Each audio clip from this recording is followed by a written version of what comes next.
All right, you guys go. We are live on Facebook. Hi, ladies. Hello, Hi. everyone. Hi, everybody. Hi. Welcome. Well, we are back with Canna Chats, and this particular chat is creating and cultivating a cannabis brand. So we decided to invite some of the ladies of our favorite brands, our favorite canna brands on to chat everything. So let me get into introducing these phenomenal women, and then I'm going to let them have the floor and speak to their stories a bit. Then we'll hop into some of the questions.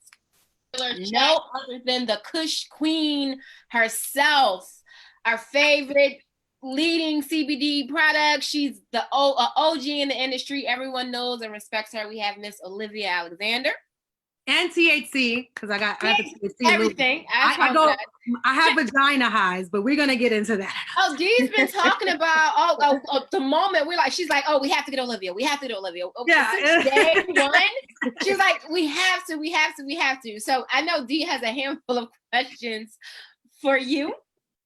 From Nightingale Collections, we have Miss Gail Gotti, who has not only been a cannabis entrepreneur, but a staple in the cannabis cultural space and really creating brands and creating a name for herself and kind of creating a new movement. I've been obsessed with following her journey on social media for quite some time. So thank you for joining us today, Gail.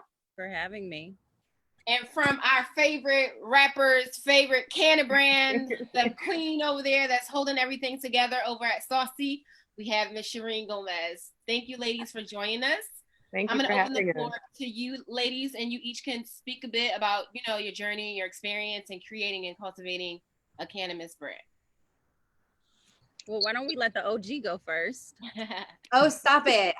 Honestly, it's funny when I saw your name pop up, I actually thought I had talked to Dina about you a while back, and she told me about your brand and everything you were doing. And I was so excited to see you be on the panel. And I used to do ads for Moon Rocks on my feeds back in the day. For me, I started as a bud tender when I was 18 years old. I worked my way up. I became an influencer on social media before it was really a thing. And I built a network of about 3 million followers, probably 6-7 years ago, just to promote my own little brand, the Crystal Cult, which is how everything really jumped off for me from a brand perspective. And then basically Crystal Cult had a product called Kush Queen. It became the #1 selling vape that I had. I tried selling CBD online when it was so illegal that they were threatening me every day that they were going to shut me down. And then after working with tons of amazing brands like Moon Rocks, and basically everybody was paying me at one point to promote their feeds and to run ads. And I was doing content. I was, making videos, doing all kinds of things. And then it all came crashing down, because that's what happens when you build your home in someone else's house. And Instagram is so anti-cannabis that in one day I lost about 1.5 million followers, and I just didn't feel like I could rebuild it again emotionally, spiritually. And that's when I really had started to gain momentum with Kush Queen. We had our distribution deal with Soul Distro after they transitioned out of being Bang, California. And then little bit by little bit, we got on the shelves of dispensaries. And then the craziest thing happened, which is hemp CBD. Who would have ever thought that hemp CBD would become bigger, in my opinion, than THC? Because for me, we've always been a cannabis brand. I've always been a cannabis consumer. I use CBD and I love selling hemp products, but it's always been about pushing forward legalization, pushing forward products that are finished goods. And my brand is in Urban Outfitters, or was when there was stores. I don't really know where this is all going, but we're in hundreds of shops in California, and then I sell online. I have a huge direct-to-customer business, bath bombs, lotions, lube, weed lube. I love cannabis. I love connecting with people. This brand has given me everything, and every day I'm just here to be a part of this great community. And just share products that I love and keep creating. So that's me in a nutshell. Amazing. Amazing. Gail? So my journey into all of this started back in, I would say, 2014, when my ex-husband came to me with this idea of doing of him having his own celebrity strain. And from there, I was kind of running the business on a day-to-day basis, dealing with a lot of men. But it wasn't something that I was actually 100% invested in. And I wasn't really comfortable with the idea of how we were doing it, and we weren't really helping people. So I started to want to change the direction that we were going in with Moon Rocks, and I wanted to get into branding with products for women, because back then there was absolutely no market that was available for women with cannabis products. I had so many doors slammed in my face, so many men who thought I was completely insane when I had went to them with my idea of doing an infused tampon, 6 or 7 years ago. They looked at me like I was like, literally, like, are you kidding me? This is such a risk. And then me and my ex-husband parted ways, and I was diagnosed with cancer in 2017. And it was then when I was really desperate. I was paralyzed. I was in a wheelchair. I was given about a year to live, and I was, I was sick of the medication, sick of the chemo, sick of the painkillers, and I was really searching out there for something to help me. And at that point, I was pretty desperate. So I was just, ordering things online. Friends were dropping things off at the house for me to try, different CBD and THC products. And I got to the point where I was like, this is something that I really want to do for myself to help other people. There were a lot of good products that were out there, but there were also a lot of products that the ingredients weren't something that someone like me should be taking. Someone in my condition should be, consuming and having inside of my body. So from there, I just, decided to create my own brand, Nightingale, to be able to help other people like me who are sick, or mothers whose kids suffer from seizures, or other health conditions. And from there, it grew into something that was bigger than me. And then I started having so many other people reach out to me to help them start cannabis brands. And I kind of did that for a while. I helped, over a dozen celebrities create really, really good cannabis brands.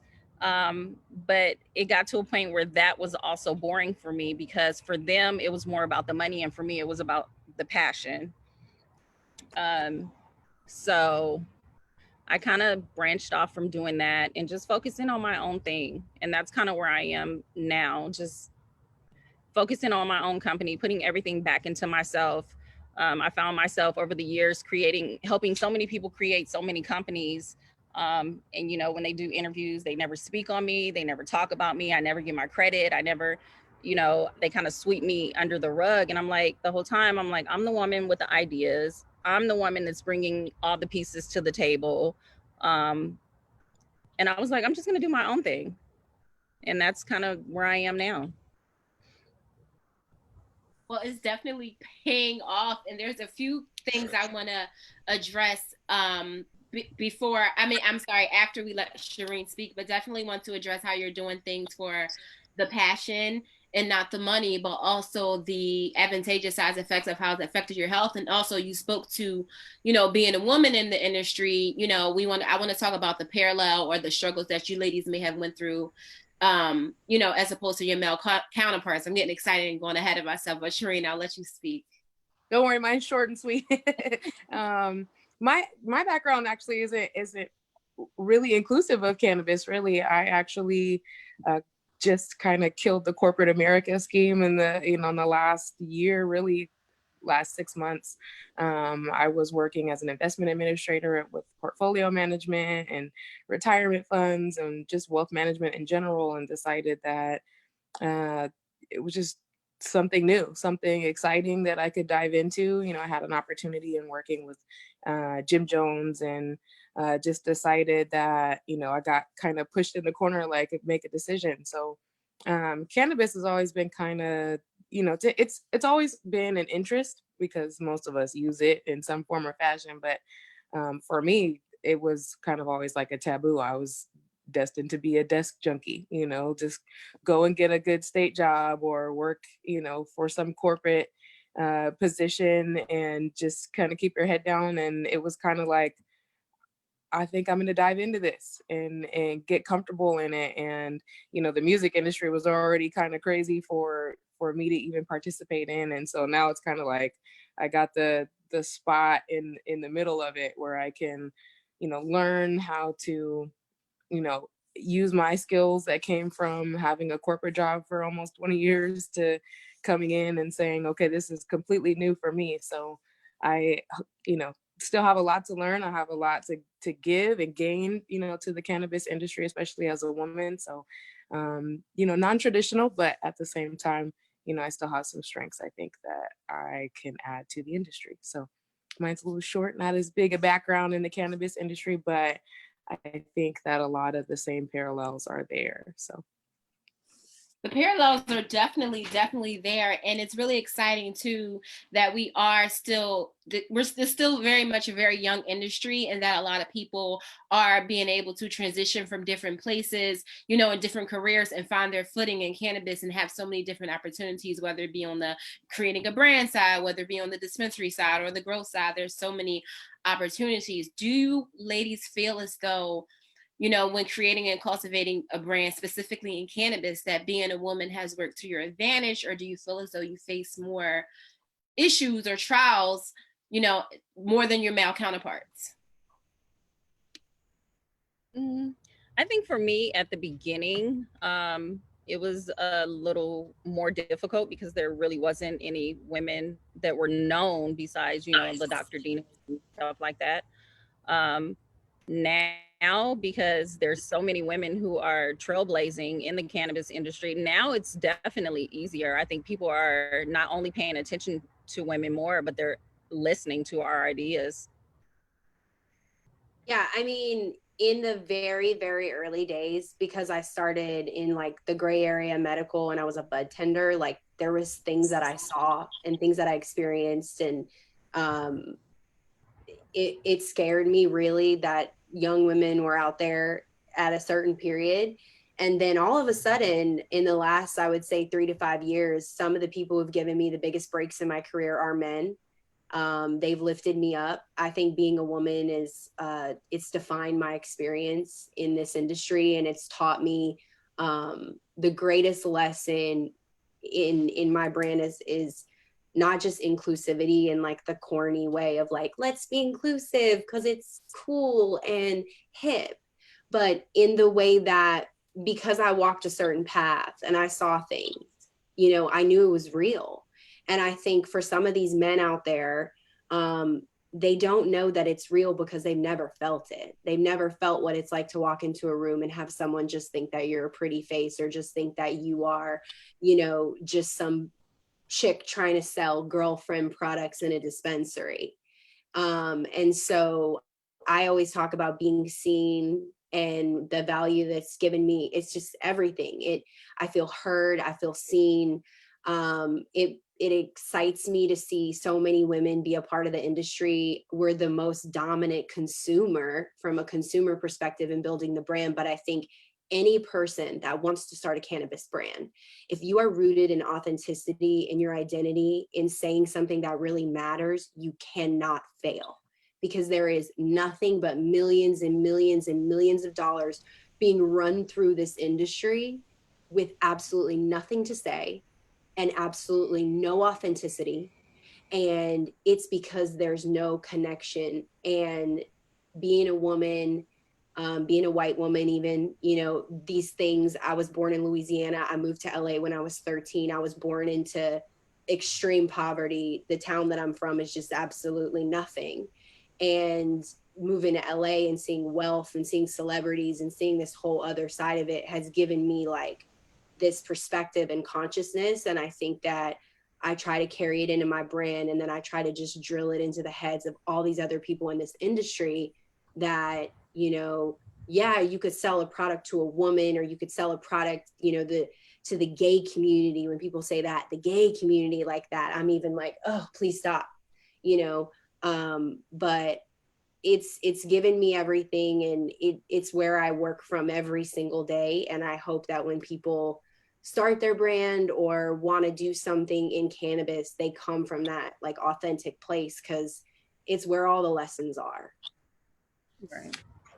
I think that, like, for me, it was kind of crazy. I think being a woman in cannabis gave me a voice, like being in this industry, especially with my team, because, you know, my team is, I kind of tease them. I tell everybody that we're like the NWA of weed, because we're just loud and we kind of do what we want, whenever we want, how we want to do it. But it's crazy because I'm one of the only girls on the team. So I think for me, it's nice because I came in kind of like a bully, you know, like you're going to hear me and I have something to say, but at the same time, I add a little finesse to the team. So that way, you know, sometimes, you know, especially with my guys, like, as far as the brand is concerned, sometimes you just need the woman. You need the person that is level-headed, that, like you said, is authentic, that does have a voice. At the same time, it has no fear, but in the same light, you know, can, you know, provide some perspective. And I think that being a woman allows us to have a little bit more balance sometimes, especially in this industry, because I think everybody's expecting us to just kind of either know nothing at all, or we just are way over analytic. So I think in this case, it was like a big benefit to me, and it gave me an opportunity to come out and say, you know, we know, we know how to run this business. We know how to, you know, add something to it. It's not just about, you know, buying a product and you don't have to care about it. Like, there's more in-depth information behind things. So I think it definitely gave me a benefit. Like, it's something that I was proud to be a part of, in being even only like literally one of one on the team.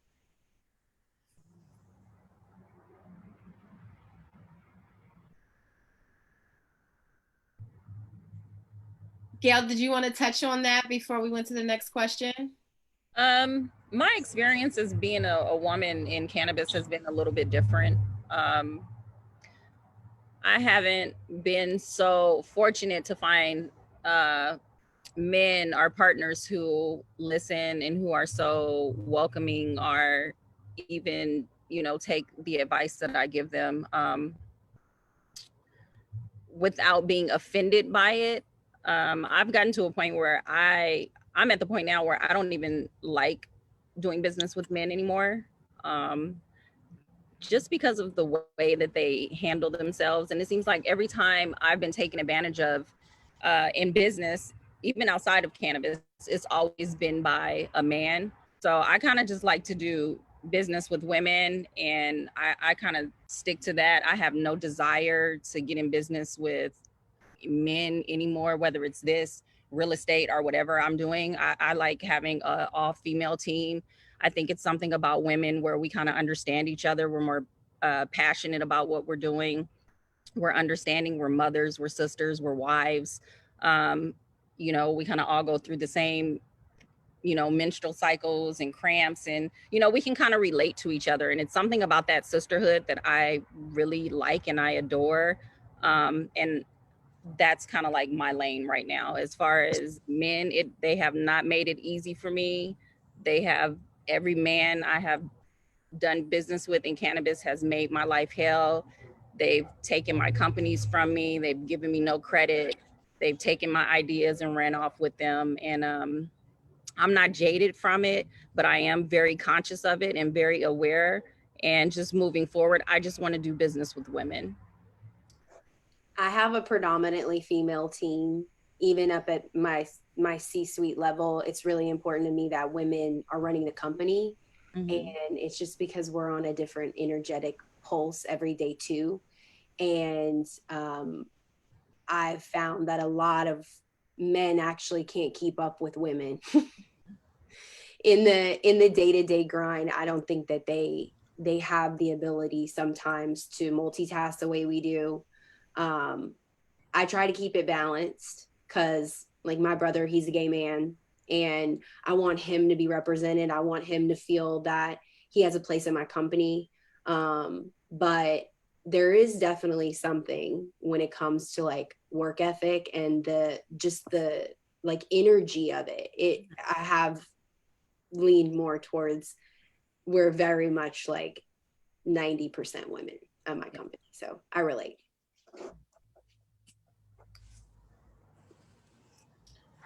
Wow, the parallels and the responses are interesting, and I've definitely experienced both. Not even in cannabis, but just in being a woman as a whole.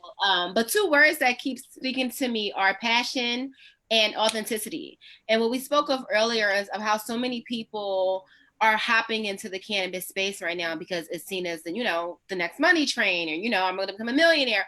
But every woman that we've spoken with today has had a authentic story full of passion.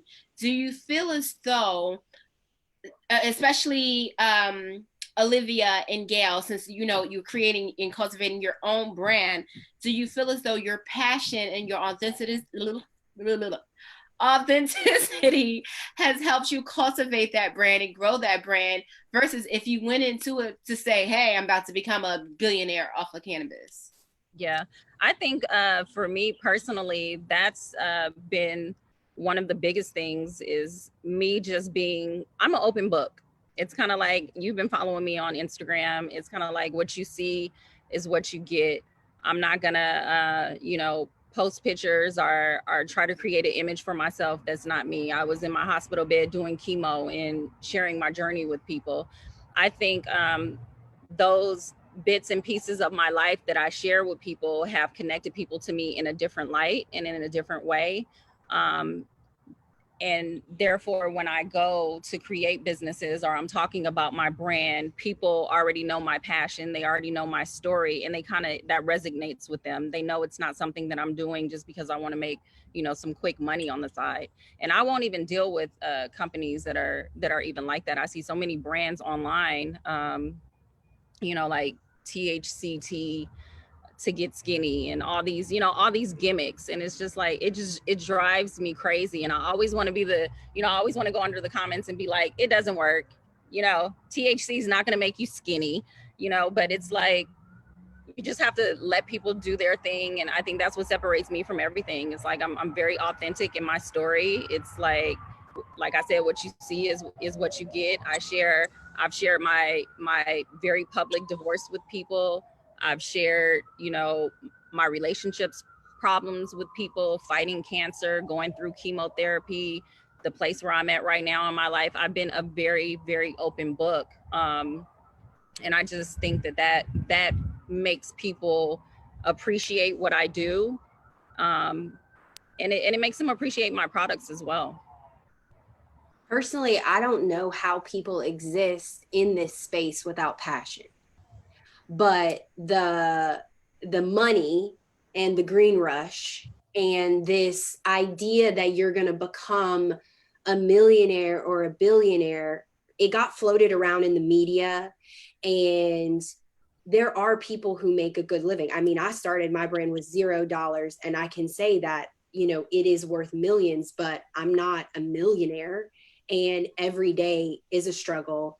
It is hard. It is really hard. And if you don't have passion driving you, I genuinely feel sorry for you, because what gets me up every day and keeps me going when I've been, my bank account's been shut down and my dad's bank account's been shut down. And I'm literally like, fuck, this shit is terrible sometimes, but I don't do it for that. And what keeps you going are the messages from people who say like, this product changed my life, or this bath bomb, I cried and I love myself for the first time. And also just like my personal relationship with the plant. Like, I'm sure that Gail, you can relate because you were sick. My passion for cannabis is tied into my mental health. Like, I've been in therapy and on pills trying to get my head right since I was, a teenager. And being diagnosed bipolar, what they hand you is basically a bunch of pills that they don't really know if they're going to work for you long term. They tell you you can't live without them though, because you'll be crazy. And then you just go along your way, and then you're supposed to just like make sense of it. And for me, having the relationship where I need the plant every day, I need it all the time in order to stay level. And I know who I was on those pills. I know what my life became when I was on them. And I know that I was shortening my life. I was very, very sick all the time. I would be terrified right now if I was on all those pills, because they weaken your immune system to shit. And at one point I had to have an abortion because my baby was going to have no arms. And I didn't even know that those were realities to what I was taking. I just thought this was the way to get better. And that's when I really thought like, fuck, I've got to come up with products that I can use this much THC without needing to smoke all the time, because my lungs dabbing all those early 2005 dabs were really not like the best idea, but they were great. So yeah, I just don't know how people don't have the passion. It's like my other place that I operate from. And then like vulnerability, like you being vulnerable in sharing your story, like that's what people want. Yeah, they might want to buy weed from some suits, but I don't really think so. That's why people like MedMen and these big companies, which they've supported my brand, like I have to give it to them. Like my product is on their shelf, but I will still criticize them. And they are suits, and they have run through people, hundreds and hundreds of people, and hundreds of millions of dollars. And it's absolutely crazy to me. And it's because they lack authenticity, because they lack passion for the plant. And I believe that companies like that will continue to fail despite being able to raise endless money. Because if you don't have either a genuine connection to this plant, because it's so like, it's such a part of this bigger energy, and it knows, like it corrects, like I've seen it. And I've thought, wow, they have everything. I have nothing, but I'm still making it. And it's because every day I'm out here and I'm bleeding from the heart. I'm shipping out free products to people left and right on the front lines. I've sold people toilet paper this morning. I've been cleaning my warehouse with my bare fucking hands because I don't know if someone's going to go in there and endanger my workers who have to work. And, I think that you're either real or you're not. And this as well, this virus is going to be the great leveler. And if you don't have that heart, if you don't have that vulnerability, if you don't have that authenticity and that passion, I just don't know if you will be able to make it in this new world. I really don't. And I tell people, like, do not get into this industry to make money, and do not start a meeting with me telling me about your exit strategy, because that is no way to start a cannabis business, especially in today's world. Mm-hmm. And that's what really pretty much everybody is after, that exit strategy. I've heard that a lot. Every day in my life, I hear it. And I'm like, why are you trying to build something? Well, if you're really trying to build something that's worth something, why would you want to sell it? They will have to fucking pry Kush Queen from my dead, cold body. And even then, my kids, I will tell them, this is your family business. Your grandmother, she formulated those bath bombs. Your uncle, he would put stickers on bags, 6,000-7,000 a day. I mean, it's really personal for me, which makes some days harder because it's business. It's not supposed to be personal. But the amount of people in this industry to get out don't make sense to me. And I just urge people with passion to know that it is an invaluable currency, and heart, authenticity, vulnerability, they can't manufacture it. And so like lean into that and let that drive your brand and let that drive you every day. And there's no losing. It's not about money. It's about your cup being full. And like, coming on here and talking to you ladies, like I'm overjoyed. Like I needed this so much. Like you guys are giving me so much right now because I've been cut off from this. And I mean, I have my team, they're checking in on me. I was doing Zooms in my PJs. I've done a Zoom in my bikini. I've done a Zoom with my dog, you know, but it's such a lifestyle too. I think people, they really do forget that, is that there's some people like us and this is our lifestyle. And, you know, also like, I believe in space for everybody. I believe that whether you just left your corporate job or you are in this for as many years as people like Dina, you know, like there really is space for everybody. I think that's the other thing that we have to eradicate in cannabis is the idea of scarcity, because people can't get along. People have a problem working together, and it has nothing to do with anything other than their own insecurity. And when you stand in your sparkle, you know, when you stand in your magic and in your space, all you do is wish well for people, you know, like it's sad that people only have such a small view of what this industry can be. Sorry, I'm like really emotional right now. Keep going. No. It's like a sermon. If I get way off it, y'all can just stop me, because I'm just really, I've been talking to people in DMs. I've sold and bought and been trying to get stuff to hospitals, hand sanitizer. I'm about to turn my whole facility into making and filling hand sanitizer in the next. What do you need help with? What is your brand, or any of you ladies, if any of you are working on anything and giving back during this time now, you know, let us know so we can let our community know, and all the amazing women we spoke with today, how can we come together and help? What can we do? PPE, honestly, like I've never seen anything like it.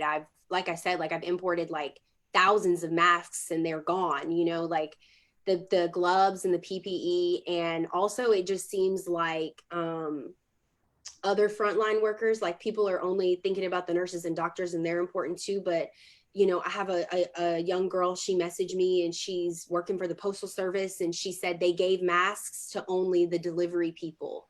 And we're up at the front, and she showed me, she used shower curtains to protect her people. Oh, wow. And yeah, like that's why I'm so emotional right now, because I've just been talking to people and trying to do everything that I can for the last few days. Ever since about like 10 days ago, my friend's husband is a doctor, and he was the one who said, I know you can get stuff from China, like can you get me masks? And that's when it sort of like opened this can of worms for me. And but I just think like what we're doing today, what y'all are doing, like it matters so much, because it's a symbol of unity. And I reach out to so many cannabis brands with this proposal, the Cannabis Coalition for Good. And I was asking everybody to chip in either $100 or $1,000 to $1,000 so we could buy masks. And I barely got any responses. And these are people making millions of dollars, or supposedly. And I just think like this plant, the people who are really connected to it have caring souls. You know, we all have stories, we all have experiences. And it's just like, we got to come together and we got to give back, and we got to take care of people right now, because we have the ability to. We've been deemed as an essential business as well. I think that's such a gift. And I just think if we all do our part, just a little part, it'll help this end quicker. And that's really like my rationale in all of it. But I think that I think it's tough because, you know, obviously, you know, I'm in Oakland, California. So we're being coined as one of the people that just don't listen and want to be out. And I think even, you know, it's a little different, you know, listening to you ladies, you know, kind of speak, because these are your brands. This is what you can give to people. But I think even from somebody like me, because, you know, I don't own Saucy, you know, I work with this team, you know, but you know, I watched somebody in my team immediately affected. They lost, you know, their aunt passed away literally like yesterday from the virus, spread it to her husband. And so it's been kind of tough for him. But I think in learning that, like, sometimes even the small things they count, you know, sometimes just, you know, letting somebody know, you know, especially from us, like, we hear you. Is there anything that we can do? Reaching out, you know, I've been trying to, I know it sounds silly, but sometimes I just ask people if I could pray for them or pray with them, because it's tough.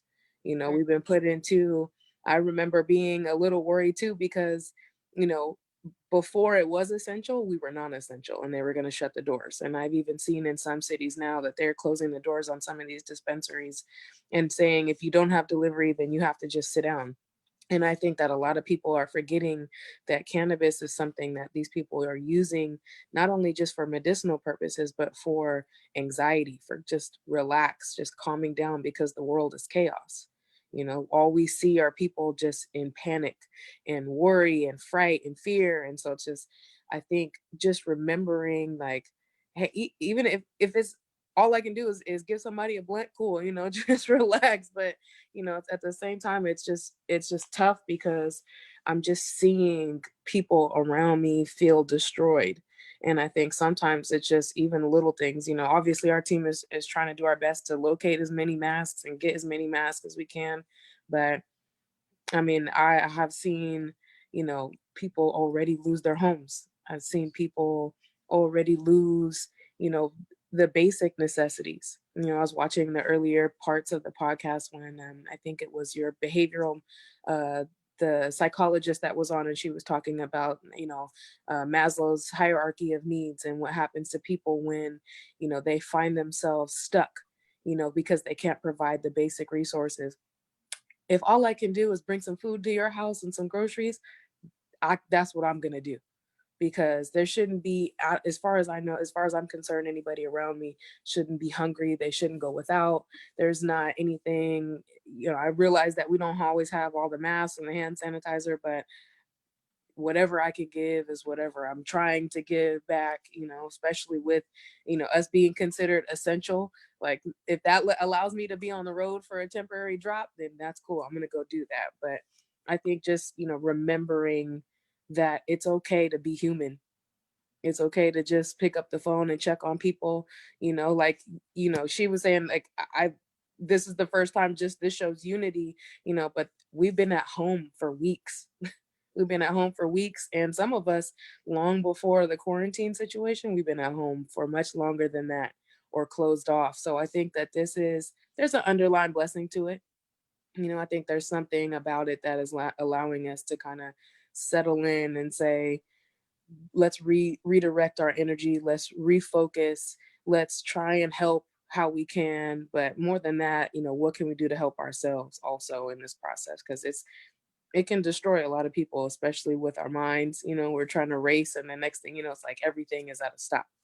So I think just remembering, like I said, like something basic, just pick up the phone and say, you know, say a prayer with somebody, wish them well, support them, see what they need.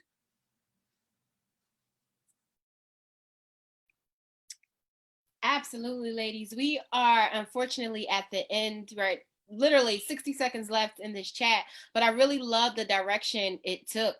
We started out talking about building and cultivating a brand, and turned into passion, and then turned into how we can collectively connect and give back. And I think that speaks to the energetic frequency again of women and how we operate. But I did want to close this by, of course, thanking you all, commending you all for your amazing careers and all you bring to the industry, but also just, you know, as we speak of the COVID and the corona, I now want to start wrapping my head around ways that, you know, we can continue unifying, you know, as women in this industry, but also, you know, thinking of ways that we can help and give back right now, whether it be connecting the dots, or, you know, maybe I might know somebody who was a mass distributor. I don't know, but I really want to use this time to just figure out how we can collectively work together and help our community, but most importantly, impact the world. So, and you guys already are. That's what I wanted to come on here and say, that you guys are doing such a great thing. Like putting on this event today has been so great. And I think that you guys are also showing people a model that maybe they can adapt to, especially with it being 420. What a great way to start celebrating this month. So bravo to you ladies as well, because really the flyers were great. You guys are so professional, and you guys should be patting yourselves on the back and celebrating this, because it's a huge victory, and I'm really grateful. And it's dope to see, it's dope to see women want to do things together. I cannot tell you how many times I have been surrounded by people, by women that just are intimidated and they don't want to talk to you. But it's like, this is so, it's like so empowering to be able to like talk to women who will accept you, especially when you don't at different levels in your career. So I applaud all of you ladies and definitely appreciate being able to talk. It was an amazing opportunity. And we definitely have to do it again when we can all get together. And we were actually planning a cannabis dinner. We was planning dinner and then this deserves lunch in person. Yes, this deserves like one day we'll be in a room and we'll just be able to touch and love on each other. Olivia, I'm going to connect you with Heather Richmond, who's going to be talking about the future of cannabis legalization at 420 today. She can donate some masks and wow. So maybe you guys can come together somehow, some way. And she knows a lot of big players as well. So I'm pretty sure if you guys put your heads together, you can make some major things happen. Wait, you're on mute. Hold on, let me unmute you. And the energy. I appreciate y'all. Absolutely. Thank you so much. Ladies. Hey, ladies. Bye.